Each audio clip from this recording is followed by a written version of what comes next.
So I M back guys. അപ്പോൾ വർഷങ്ങൾക്ക് ശേഷം എന്ന മൂവിയുടെ റിവ്യൂവിന് ശേഷം ഞാനിപ്പോൾ ആവേശം എന്ന് പറയുന്ന മൂവിയുടെ റിവ്യൂ ചെയ്യാൻ പോവാണ്. സോ ഗൈസ്, ഞാൻ ഇതിന് മുന്നേ ഒക്കെ ഞാൻ നിങ്ങളോട് പറഞ്ഞിട്ടുണ്ടോ എന്ന് എനിക്കറിയില്ല. I am a die hard Fahadh Faasil fan. എനിക്കൊന്ന് നമ്മൾ മലയാളികളിൽ ഭൂരിഭാഗവും പേരും ഇപ്പം ഫഹദ് ഫാസിൽ ഫാൻ ആയിരിക്കും. പക്ഷെ I don't know how he does that magic. He does magic man. അയ്യോ, പുള്ളിക്കാരൻ്റെ ഈ സിനിമയിൽ എനിക്ക് തോന്നുന്നു വർഷങ്ങൾക്ക് ശേഷം എന്ന് പറയുന്ന മൂവി കണ്ട് നമ്മൾ കയറിയത് കൊണ്ടുണ്ടല്ലോ. വർഷങ്ങൾക്ക് ശേഷം എന്ന് പറയുന്ന മൂവി ഞാൻ ഓൾറെഡി പറഞ്ഞതുപോലെ ഭയങ്കര സട്ടിലായിട്ടുള്ളൊരു മൂവിയാണ്. പക്ഷെ ആവേശം സ്റ്റാർട്ടിങ് തന്നെ ഭയങ്കര ലൗഡായിട്ടാണ് തുടങ്ങുന്നത്. ഞാൻ ആക്ച്വലി തിയേറ്ററിൽ ഇരുന്ന് ഇങ്ങനെ ഭയങ്കര ഒച്ചപ്പാടും ബഹളവും എൻ്റെ ചിരിയായിരുന്നു എനിക്ക് തോന്നുന്നു തിയേറ്ററിൽ ഏറ്റവും കൂടുതൽ കേട്ടുകൊണ്ടിരുന്നത് എന്നാണ് ഞാൻ വിചാരിച്ചുകൊണ്ടിരുന്നത്. ഞാനിങ്ങനെ കൈയടിക്കുമ്പോൾ ഞാനിങ്ങനെ ആലോചിക്കുന്നു, ദൈവമേ ഭഗവാനെ, ഞാൻ ഇവിടെ എന്താണ് ഒച്ചപ്പാടും ബഹളമായിട്ട് മറ്റുള്ളവർക്ക് ഡിസ്റ്റർബ്. പക്ഷെ അങ്ങനെ ഒന്നും ആയിരുന്നില്ല ഗൈസ്. എല്ലാവരും ഒച്ചപ്പാടും ബഹളമായിരുന്നു ഓരോ സ്ക്രീനിൽ. എനിക്ക് തോന്നുന്നു ഈ സിനിമയുടെ ആവേശം എന്ന് പറയുന്ന സിനിമയുടെ സ്റ്റാർട്ടിങ് മുതൽ അവസാനം വരെ കുറേ ചിരിക്കാനുണ്ട്. എനിക്ക് എൻ്റെ ഒരു അഭിപ്രായത്തിൽ നമ്മളിപ്പോൾ രോമാഞ്ചം കാണാൻ പോയ ആ ഒരു ഫീലൊക്കെ ആയിരുന്നു. എനിക്കൊന്ന് രോമാഞ്ചത്തിൽ കുറേ ആക്ടേഴ്സ് ഇതിലുണ്ട്. ഭയങ്കര പൊള്ളിയായിട്ട് അഭിനയിച്ചിട്ടുണ്ട് കേട്ടോ എല്ലാവരും. ഭയങ്കര സ്ക്രീൻ നമുക്ക് കണ്ണെടുത്തിട്ട് ഒന്ന് അങ്ങോട്ടോ ഇങ്ങോട്ടോ നോക്കി വർത്താനം പറയാനോ അങ്ങനെ ഒന്നും തോന്നില്ല. അതിനൊന്നും ടൈം കിട്ടില്ല ഗൈസ്. ഇപ്പം എനിക്ക് എങ്ങനെയാണ് ഇതിനെപ്പറ്റി എക്സ്പ്ലെയിൻ ചെയ്യേണ്ടതെന്ന് എനിക്കറിയില്ല. ഫഹദ് ഫാസിൽ എന്ന് പറയുന്ന നടനെ ഞാനോ അല്ലെങ്കിൽ വേറെ ആരെങ്കിലോ എനിക്കൊന്ന് വാലിഡേറ്റ് ചെയ്യേണ്ട ഒരു നടനല്ല. കാരണം പുള്ളിക്കാരൻ വേറെ റേഞ്ചാണ് ഗൈസ്.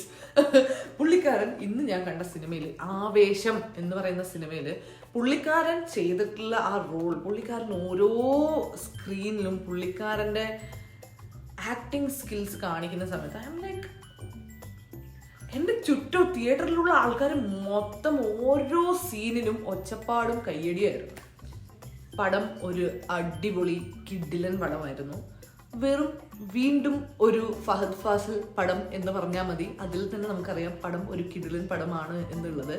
സോ എല്ലാവരും തിയേറ്ററിൽ പോയി കാണണം എന്നാണ് എൻ്റെ അഭിപ്രായം. നിങ്ങൾക്ക് മനസ്സ് തുറന്ന് കുറേ ചിരിക്കുക. അതായത് വിഷു ആണല്ലേ വരുന്നത്. അപ്പോൾ വിഷുവിന് വീട്ടുകാരുടെയൊക്കെ കൂടെ പോയി തിയേറ്ററിൽ പോയി കാണാൻ പറ്റുന്ന 2 പടങ്ങൾ ഇപ്പോൾ നാട്ടിൽ ഇറങ്ങിയിട്ടുണ്ട്.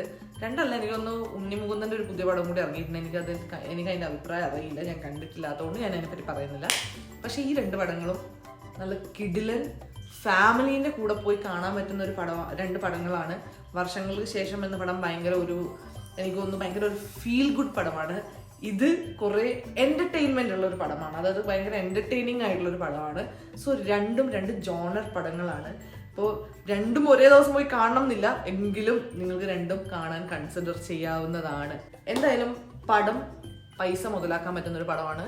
ഫസ്റ്റ് സ്റ്റാർട്ടിങ് മുതൽ എൻഡിങ് വരെ ചിരിക്കാനുള്ളൊരു പടമാണ്. ഒരു രോമാഞ്ച മൂവി കണ്ട ഒരു ഫീലൊക്കെ തോന്നും. എനിക്കൊന്ന് അതേ ജോണറാണ്. അതിൽ തന്നെയുള്ള ആൾക്കാർ കുറേ പേര് ഇതിൽ അഭിനയിക്കുന്നുണ്ട്. സോ എല്ലാവരും തിയേറ്ററിൽ പോയി കാണണം എന്നാണ് എൻ്റെ അഭിപ്രായം. തിയേറ്ററിൽ പോയി കാണുക, നിങ്ങളുടെ അഭിപ്രായം അറിയിക്കുക. വീണ്ടും ഞാൻ ഇതുപോലെ പുതിയ സിനിമകൾ റിലീസ് ഡേറ്റിൽ ഫസ്റ്റ് ഷോ ഒക്കെ കാണുന്നുണ്ടെങ്കിൽ ഞാൻ ഇനിയും റിവ്യൂ ചെയ്യാം. സോ എൻ്റെ റിവ്യൂ ചെയ്യുന്ന രീതി എങ്ങനെയുണ്ടെന്നും കൂടെ നിങ്ങൾ അഭിപ്രായം അറിയിക്കുക. അങ്ങനെ ഗൈസ്, നമ്മുടെ വീഡിയോ ഇഷ്ടപ്പെട്ടെന്ന് കരുതുന്നു. അതെ, വീഡിയോ കണ്ടാൽ മാത്രം പോരാട്ടോ, ചാനൽ സബ്സ്ക്രൈബ് കൂടെ ചെയ്യൂ ഗൈസ്. എന്തായാലും വീഡിയോ ഇഷ്ടപ്പെടുകയാണെങ്കിൽ like, comment and share. Next video ആയിട്ട് തിരിച്ചു വരുന്നതായിരിക്കും. ഞാൻ എന്തായാലും അടുത്ത വീഡിയോയിൽ റോഷനെ കൂടെ ഇൻക്ലൂഡ് ചെയ്യാൻ മാക്സിമം ശ്രമിക്കും. കാരണം കഴിഞ്ഞ് നമ്മുടെ ആനിവേഴ്സറി വീഡിയോയിൽ റോഷൻ്റെ കുറച്ച് ഒരു ഓവർ ആക്ടിങ് ഒക്കെ കണ്ടിട്ട് കുറേ പേര് നല്ല അഭിപ്രായം പറഞ്ഞിട്ടുണ്ടായിരുന്നു. എനിക്കൊന്ന് റോഷൻ ഉണ്ടായി കുറച്ചും കൂടെ എൻ്റർടൈനിങ് ആകും. നമുക്ക് എന്തായാലും നോക്കാം. എന്തായാലും പുതിയ നല്ലൊരു വീഡിയോ ആയിട്ട് തിരിച്ചു വരുന്നതായിരിക്കും.